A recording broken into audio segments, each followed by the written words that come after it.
నమస్కారం. Rainbow hospital సుఖీభావ్కు స్వాగతం. Powered by star hospital. ఈరోజు కార్యక్రమంలో హై బీపీతో గుండెకు పోటు, వేసవిలో తరచూ విరేచనాల, పెదవుల చివర్లో పగుళ్లు ఎందుకు, ఇంకా సమస్య సలహా, హెల్త్ టిప్. హై బీపీ, అధిక రక్తపోటన్నా హైపర్ టెన్షన్ అన్నా ఇదే. రక్తనాళాల్లో ఉరకలెత్తుతూ రణరంగాన్ని సృష్టించే రక్త ప్రవాహం ప్రత్యక్షంగా పరోక్షంగా మనకు ఎన్నో సమస్యలను తెచ్చిపెడుతోంది.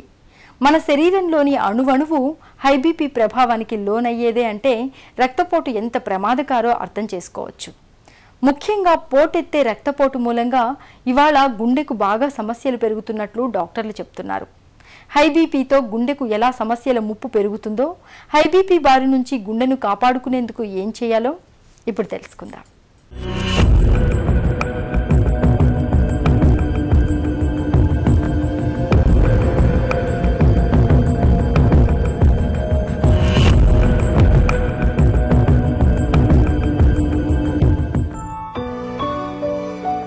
రక్తం ప్రతి అవయవానికి జీవనాధారం.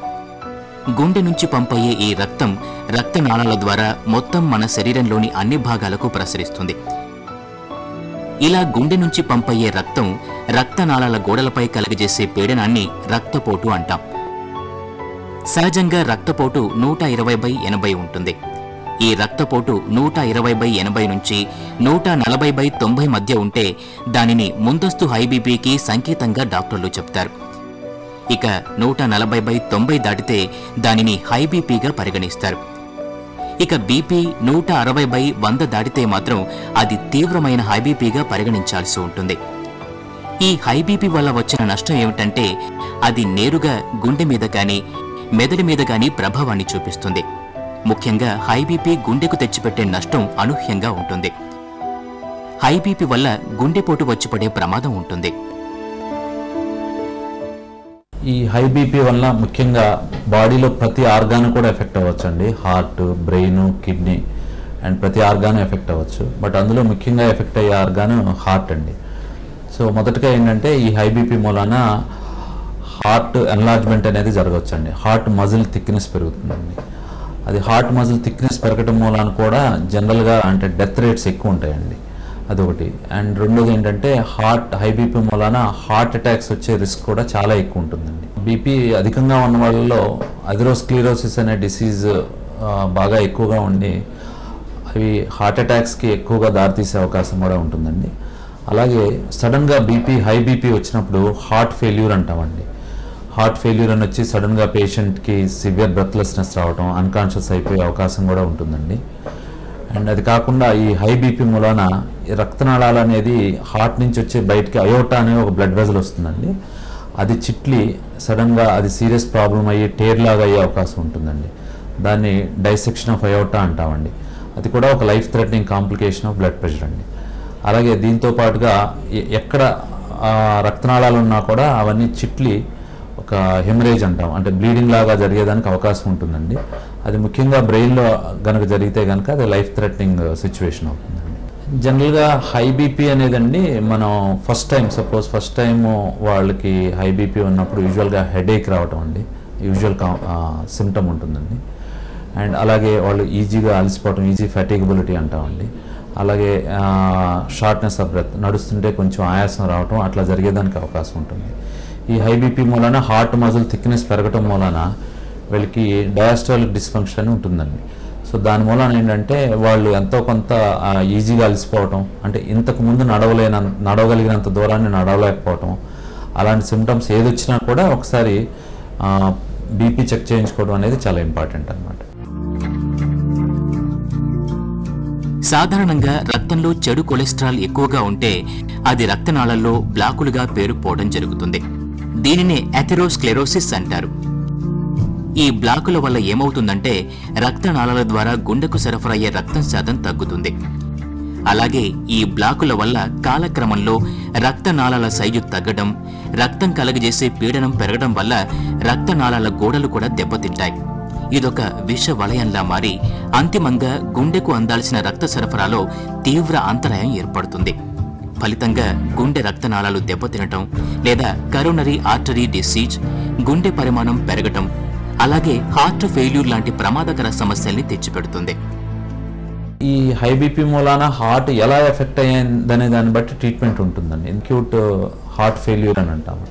ఈ హార్ట్ ఫెయిల్యూర్ అనేది మెడికల్ ఎమర్జెన్సీ అండి. ఇమీడియట్గా హాస్పిటల్లో అడ్మిట్ అయ్యి మనం ఈ ఐవి ఇంజెక్షన్స్ తీసుకుంటే కానీ బీపీ ఫాస్ట్గా తగ్గించలేమండి.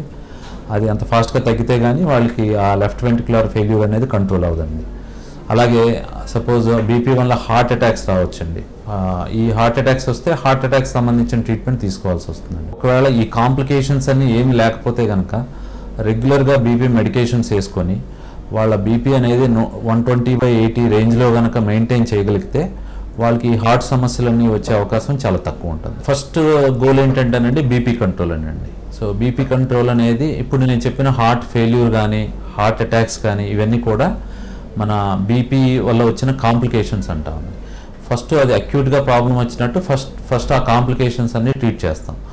తర్వాత ఫ్యూచర్లో మళ్ళీ ఈ ప్రాబ్లమ్స్ అన్నీ రికరెన్స్ రాకుండా ఉండాలంటే మనం బీపీ గురించి తగిన జాగ్రత్తలు తీసుకోవాలండి. ఆ జాగ్రత్తల్లో ముఖ్యమైనది ఏంటంటే బీపీకి ట్యాబ్లెట్స్ వేసుకోవటం అండి. రెగ్యులర్గా ట్యాబ్లెట్స్ వేసుకొని దాన్ని 120/80 రేంజ్లో కనుక మెయింటైన్ చేయగలిగితే ఈ కాంప్లికేషన్స్ అన్నీ వచ్చే రిస్క్ చాలా తక్కువ ఉంటుందండి.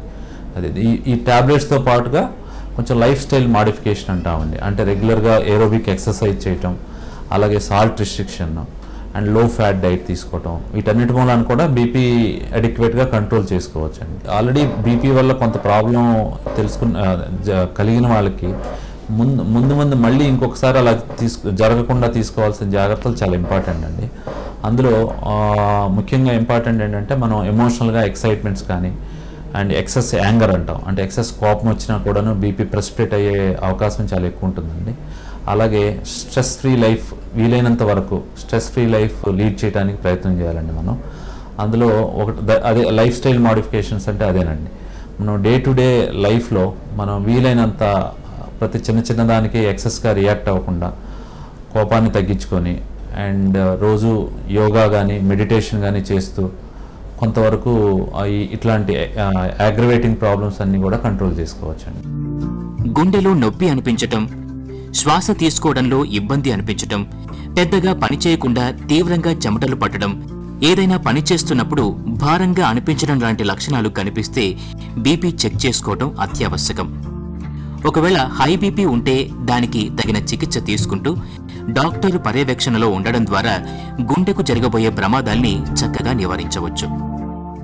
వేసవిలో ఎండవేడి, ఉక్కపోత వాతావరణానికి తోడు ఉన్న కొద్దిపాటి నీటి వనరులు కూడా కలుషితం కావడంతో మనకు చాలా తరచుగా విరేచనాలు పట్టుకుంటూ ఉంటాయి. గంటల వ్యవధిలోనే ఒంట్లోని నీరంతా బయటకు వెళ్లిపోవడంతో మనిషి వేగంగా నీరసించిపోతూ ఉంటారు. ముఖ్యంగా ఈ వేసవి విరేచనాలు పిల్లలకు ప్రాణాంతకంగా పరిణమిస్తూ ఉంటాయి. ఎండాకాలంలో విరేచనాలకు అడ్డుకట్ట వేసేందుకు ఏం చేయాలో, ఎలాంటి జాగ్రత్తలు తీసుకోవాలో ఇప్పుడు తెలుసుకుందాం.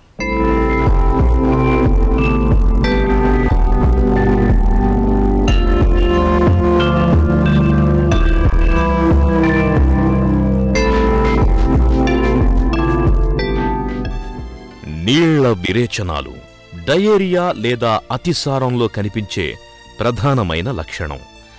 ప్రధానంగా తాగే నీరు కలుషితం కావడం వల్ల వచ్చిపడే అతిసార వ్యాధిలో నీళ్ల విరేచనాలు ఒక పట్టాన తగ్గవు. ఫలితంగా శరీరంలోని నీరు, లవణాల శాతం బాగా తగ్గిపోతుంది. ఈ స్థితిలో ఏమైనా తింటే విరేచనాలు తగ్గవని బలవంతంగా పథ్యం ఉంటుంటారు. నిజానికి ఆహారం మానేయడం వల్ల విరేచనాలు తగ్గకపోగా ఒంట్లోని నీరు, లవణాలు ఇంకా తగ్గిపోయి పేషెంట్ పరిస్థితి మరింతగా విషమిస్తుంది. వైద్య సహాయం అందేలోగా తగిన ఉపశమన చర్యల్ని తీసుకోవాలి. సాధ్యమైనంత ఎక్కువగా ద్రవ పదార్థాల్ని అందిస్తుండాలి. గ్లూకోజ్ వాటర్ని, నిమ్మరసాన్ని, పాలు, బార్లీ, మజ్జిగ, కొబ్బరి నీళ్లను అందించడం మంచిది. కారం, మసాలాలు, నూనె, నెయ్యితో చేసిన పదార్థాల్ని ఈ సమయంలో ఇవ్వకూడదు. గ్లాసెడు నీటిలో చిటికెడు ఉప్పు, కొద్దిగా పంచదార లేదా గ్లూకోజ్ పౌడర్, కొద్దిగా నిమ్మరసం కలిపి తయారు చేసిన ద్రావణాన్ని తరచూ పట్టిస్తుండాలి. మందుల షాపుల్లో లభించే ఓఆర్ఎస్ ప్యాకెట్లను కాచి చల్లార్చి వడబోసిన నీటిలో కలిపి గంటకోసారి చొప్పున తాగించాలి. అతిసారను నివారించుకోవడానికి సామాజికంగా, వ్యక్తిగతంగా పరిశుభ్రతను పాటించడం ఒక్కటే పరిష్కారం.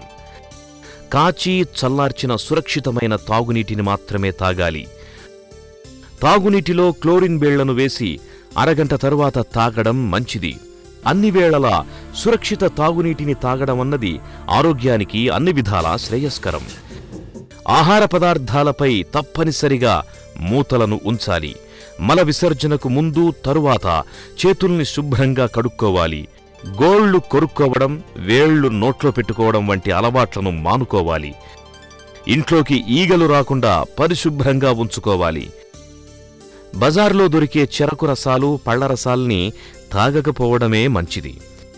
ఇలా అన్ని రకాలుగా తగిన జాగ్రత్తలు తీసుకుంటే వేసవిలో అతిసార బారిన పడకుండా మనల్ని మనం కాపాడుకోవచ్చు. సీజన్లతో నిమిత్తం లేకుండా మనకు కొన్ని సమస్యలు ఎప్పుడూ పెద్ద బెడదగానే ఉంటూ వేధిస్తూ ఉంటాయి. పెదవుల కొసల్లో పగుళ్లు రావడం కూడా అలాంటిదే. తీవ్రమైన నొప్పితో నోరు తెరవడానికి కూడా వీలు లేకుండా ఉంటుంది. పెదవుల్లో పగుళ్లు రావడానికి కారణాలేంటో, పెదవుల్లో పగుళ్లను నివారించుకునేందుకు ఎలాంటి జాగ్రత్తలు తీసుకోవాలో డాక్టర్ని అడిగి ఇప్పుడు తెలుసుకుందాం.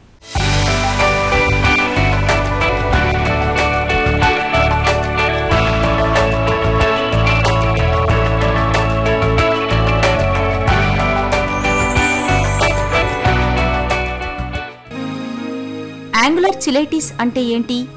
యూజువల్గా పైన కింద పెదవులు కార్నర్స్ ఎటువంటి క్రాక్స్ లేకుండా పింక్గా నీట్గా ఉంటాయి. ఈ యాంగులర్ కిలైటిస్ అంటే corners of the lip, corners of the mouth పగిలిపోయి క్రాక్స్ ఫామ్ అయ్యి ఫిషర్స్ లాగా ఉంటే దాన్ని యాంగులర్ కిలైటిస్ అని అంటాము. ఇది ఒక సైడ్ అన్నా ఉండొచ్చు, రెండు సైడ్ ఆఫ్ ద మౌత్, ఆ పెదాలకి రెండు సైడ్ల కూడా ఉండొచ్చు. ఇది యాంగులర్ కిలైటిస్. పెదవుల చివర్ల పగుళ్లతో సమస్యలు ఎలా ఉంటాయి? పెదాల అంచుల్లో కార్నర్స్ దగ్గర చిన్న సన్న గీతల్లాగా ఉంటాయి. తర్వాత అట్లా వదిలేస్తే ఆ గీతలు ఇంకా డెప్త్లోకి వెళ్ళి ఆ పెద్ద క్రాక్ లాగా తయారై ఉంటుంది. తర్వాత కంటిన్యూస్గా నోట్లో ఉండే సలైవా ఆ ప్లేస్కి వెళ్తా అక్కడ డిపాజిట్ అయిపోయి ఆ బ్యాక్టీరియల్ డిపాజిట్, ఫంగల్ డిపాజిషన్ కూడా ఉంటుంది అక్కడ ఉండి అది తర్వాత బ్లీడింగ్ కాజ్ చేస్తూ ఉంటుంది. పేషెంట్ నోరు పెద్దగా తెరిచినప్పుడు బ్లీడింగ్ వచ్చి ఒక రకమైన క్రస్ లాగా ఫామ్ అయి ఉంటాయి, స్కార్ ఫామ్ అవుతుంది. తర్వాత దాన్ని దేంతోనా తొడవటానికి ట్రై చేసినా ఇంకా డెప్త్లోకి అది వెళ్తూ ఉంటుంది. సో వాళ్ళకి తినటానికి, మాట్లాడటానికి కొంచెం ఇబ్బందిగా అనిపిస్తుంది. నోరు ఎక్కువగా కూడా తెరవలేరు వాళ్ళు. సో ఈ యాంగులర్ కిలైటిస్ మీద ఫంగల్ డిపాజిషన్స్ ఉంటే కనుక వైట్ ప్యాచెస్ లాగా కూడా కనపడతా ఉంటాయి. ఇది చూడటానికి చాలా ఇబ్బందికరంగా ఉంటుంది. తర్వాత మాట్లాడటానికి, తినటానికి కూడా మంటగా ఇబ్బందిగా ఉంటుంది. పెదవుల చివర్లలో పగుళ్లకు కారణాలేంటి? ఈ యాంగులర్ కిలైటిస్ యూజువల్గా వైటమిన్ డెఫిషియన్సీస్లో ఎక్కువ వస్తూ ఉంటుంది. బి కాంప్లెక్స్ డెఫిషియన్సీ, పిల్లల్లో బి కాంప్లెక్స్ డెఫిషియన్సీ ఉన్నప్పుడు ఎక్కువ కనిపిస్తూ ఉంటుంది. రైబోఫ్లావిన్ డెఫిషియన్సీ, నయాసిన్ డెఫిషియన్సీ ఉంటే కనుక యాంగులర్ కిలైటిస్ ఉంటుంది. సో ఎవరైనా మనం నోటీస్ చేసినప్పుడు యాంగులర్ కిలైటిస్ ఉంటే వాళ్ళకి న్యూట్రిషన్ సరిగ్గా సరిపోవట్లేదని అర్థం చేసుకోవాలి. తర్వాత కొంతమంది వైటమిన్ ఏ ఎక్కువ తీసుకుంటూ ఉంటారు. ఆ వైటమిన్ ఏ ఎక్కువ తీసుకున్నప్పుడు కూడా కొంతమందికి యాంగులర్ కిలైటిస్ కనపడుతూ ఉంటుంది. ఇది కాకుండా ఐరన్ డెఫిషియన్సీ ఉన్న పిల్లలకి, పెద్దాళ్ళకు కూడా ఈ యాంగులర్ కిలైటిస్ ఉంటుంది. So angular cheilitis reasons vitamin deficiencies. తర్వాత కొంతమంది డైటింగ్లో ఎనరెక్సియా నర్వోసా అని అంటాము, ఎక్కువ అసలు మాల్ న్యూట్రిషన్ నుండి ఏమీ తినకుండా వాళ్ళు డైటింగ్ చేస్తూ ఉంటారు. వాళ్ళకు కూడా ఈ యాంగులర్ కిలైటిస్ ఉంటుంది. వాళ్ళు కాన్స్టెంట్గా తిని అది మళ్ళీ వామిట్ చేసేస్తూ ఉంటారు.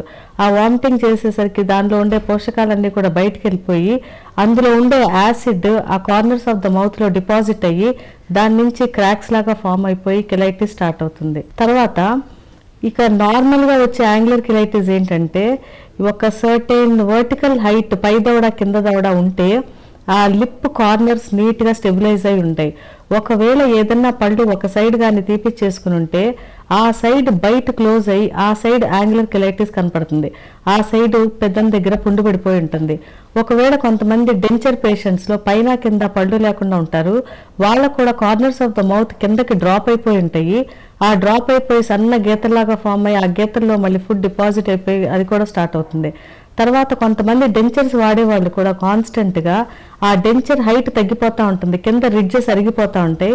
అప్పుడు ఆ డెంచర్ హైట్ తగ్గిపోయి వాళ్ళ వర్టికల్ హైట్ తగ్గిపోయి లోవర్ 1/3 ఆఫ్ ద ఫేస్ కూడా చాలా చిన్నగా అయిపోయి ఉంటుంది. అప్పుడు ఈ కార్నర్స్కి సపోర్ట్ లేక అవి కూడా కిందకి పడిపోయి ఉంటాయి, అప్పుడు యాంగులర్ కిలైటిస్ ఉంటాయి. సో వర్టికల్ హైట్ మనం మంచిగా మెయింటైన్ చేసుకుని మంచి న్యూట్రిషన్ తీసుకుంటే యాంగులర్ కిలైటిస్ని మనం ప్రివెంట్ చేయొచ్చు. తర్వాత కొంతమందికి ఎలర్జీస్, లిప్స్టిక్స్ కానీ లిప్ బామ్స్ కానీ వాడుతూ ఉంటారు, వాటిల్లో ఉండే కెమికల్స్ వల్ల కూడా యాంగులర్ కిలైటిస్ వస్తుంది. సో యాంగులర్ కిలైటిస్ వచ్చింది కదా అని వాళ్ళు మళ్ళీ అక్కడ లిప్ బామ్ పెడతా ఉంటారు, అప్పుడు అది ఇంకా అగ్రవేట్ అవుతూ ఉంటుంది. సో ఏదైనా ఎలర్జీ నోటీస్ చేస్తే కనుక అది వాడటం ఇమీడియట్గా ఆపేసేయాలి. పెదవుల చివర్లలో పగుళ్లకు చికిత్స ఎలా ఉంటుంది? ఈ treatment part of the angular cheilitis ఏంటంటే, ఒకవేళ మాల్ న్యూట్రిషన్ వల్ల వైటమిన్ డెఫిషియన్సీస్ వల్ల యాంగులర్ కిలైటిస్ ఉంటే వాళ్ళకి ఇమీడియట్గా వైటమిన్ సప్లిమెంట్స్ ఇవ్వాల్సి వస్తుంది. తర్వాత వర్టికల్ హైట్ కనుక తగ్గినట్టుంటే పేషెంట్స్కి, కంప్లీట్ డెంచర్ పేషెంట్స్కి హైట్ కనుక తగ్గినట్టుంటే ఒకసారి దంతవైద్యుని సంప్రదించి ఆ డెంచర్స్ హైట్ కూడా మళ్ళీ పెంచుకుంటే కనుక ఆ యాంగులర్ కిలైటిస్ తగ్గుతుంది. తర్వాత కొంతమందికి ఒక సైడ్ కొన్ని పళ్ళు ఉండకుండా అట్లా ఉంటారు, అవి ఇమీడియట్గా రీప్లేస్ చేసుకున్నట్టుంటే ఆ సైడ్ వర్టికల్ హైట్ మెయింటైన్ అవుతూ ఉంటుంది. ఇది కాకుండా ఒకవేళ ఏదన్నా లిప్ బామ్ వల్ల కానీ అట్లా వచ్చినట్టయితే ప్లెయిన్ పెట్రోలియం జెల్లీ వాడితే కనుక అది హీల్ అవుతూ ఉంటుంది. దేంతో అయితే ఎలర్జీ ఉందో అది ఇమీడియట్గా అది స్టాప్ చేయాలి. తర్వాత ఏదైనా లోకల్గా ఫంగల్ ఇన్ఫెక్షన్స్ కనుక అందులో ఉన్నట్టుండి పెయిన్ వస్తూ ఉంటే కనుక యాంటీ ఫంగల్ ఏజెంట్స్ దంతవైద్యుని సంప్రదించి తీసుకున్నట్టయితే ఆ యాంగులర్ కిలైటిస్ తొందరగా హీల్ అయిపోతూ ఉంటుంది. సో కాన్స్టెంట్గా అక్కడ కిలైటిస్ ఉంది కదా అని దాన్ని గట్టిగా రబ్ చేస్తూ ఉంటే ఇంకా ఇంకా లోపలికి గట్టి ఫామ్ అవుతూ ఉంటుంది. సో ఇమీడియట్గా దంతవైద్యుని సంప్రదించి అది వచ్చిన కాజ్ ఏంటో తెలుసుకుని దానికి ట్రీట్మెంట్ తీసుకున్నప్పుడు అది తగ్గుతుంది. ఇప్పుడు వీక్షకుల ఆరోగ్య సమస్యలకు నిపుణులైన డాక్టర్లు అందించే సమాధానాల సమాహారం సమస్య సలహా మీకోసం. మహబూబ్ నగర్ నుంచి రజిత ఈ మెయిల్ పంపించారండి. నాకు 50 ఏళ్ళు, కొంతకాలం క్రితం నెలసరి ఆగిపోయింది, ఇటీవల మళ్ళీ బహిష్టులు అవుతున్నాయి. ఇది సహజమేనా లేక ఏమైనా సమస్య? మీ సలహా చెప్పండి అంటూ రాశారు. రజిత గారు, 50 ఇయర్స్ కి నెలసరి ఆగిపోవడము మెనోపాజ్ మూలాన అవుతుంది, అది నార్మలే. కానీ మెనోపాజ్ వచ్చాక మళ్ళీ పీరియడ్స్ ఒకవేళ వస్తే కనుక అది ఖచ్చితంగా ఇన్వెస్టిగేట్ చేయించుకోవడం ఇంపార్టెంట్ అనమాట. దీన్ని మేము పోస్ట్ మెనోపాజల్ బ్లీడింగ్ అంటాము. ఇప్పుడు మెనోపాజ్ అంటే పీరియడ్స్ ఆగిపోయి 1 ఇయర్ అయ్యాక బ్లీడింగ్ కనుక స్టార్ట్ అయితే ఖచ్చితంగా దాన్ని అల్ట్రాసౌండ్ ద్వారా కొన్ని బ్లడ్ టెస్ట్ ద్వారా ఇన్వెస్టిగేట్ చేయించుకోవాలి. పోస్ట్ మెనోపాజల్ బ్లీడింగ్కి చాలా కామన్ కాజ్ ఏమో యూట్రస్లో క్యాన్సర్ అనమాట. ఫస్ట్ ఇయర్ మెనోపాజ్ అయిన ఫస్ట్ ఇయర్లో కొన్నిసార్లు పీరియడ్స్ ఇర్రెగ్యులర్గా ఉంటాయి, దాని గురించి ఏం వరి కానవసరం లేదు. కానీ 1 ఇయర్ దాటాక బ్లీడింగ్ అయితే కనుక థరో ఇన్వెస్టిగేషన్ చేయించుకోవడం ఇంపార్టెంట్. ఇక ఈరోజు ఎపిసోడ్ ముగించబోయే ముందు రెయిన్బో హాస్పిటల్ సమర్పించు ఒక చిన్ని చిట్కా చూద్దాం. వేసవిలో కళ్ళలో మంటలు బాధిస్తున్నప్పుడు నందివర్ధనం పూలు లేదా బచ్చలి ఆకుల్ని కాసేపు కళ్ళపై పెట్టుకోండి. చక్రాల్లాగా తరిగిన కీరాదోస ముక్కల్ని కళ్ళపై ఉంచుకున్న మంటల నుంచి మంచి ఉపశమనం లభిస్తుంది. మీ ఆరోగ్య సమస్యల్ని వెంటనే మాకు రాయండి. మా చిరునామా Sukhibhava, ETV2, Ramoji film city, Hyderabad 501512 లేదా sukhibhava@etv.co.in కు మెయిల్ చేయండి.